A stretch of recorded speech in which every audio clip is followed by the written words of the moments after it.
ಏ ಉಡಾಳ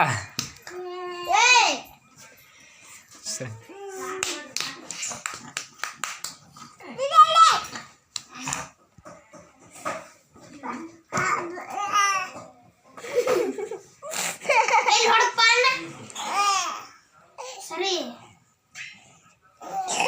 ಮತ್ತೆ ಹಂಗ ಹೊಡಪ್ಪ ಅಂದ ಹಂಗ ಹೊಡೆದ ಹಂಗ ಹೊಡೆದ ಹಂಗ ಹೊಡೆದ್ಲೆ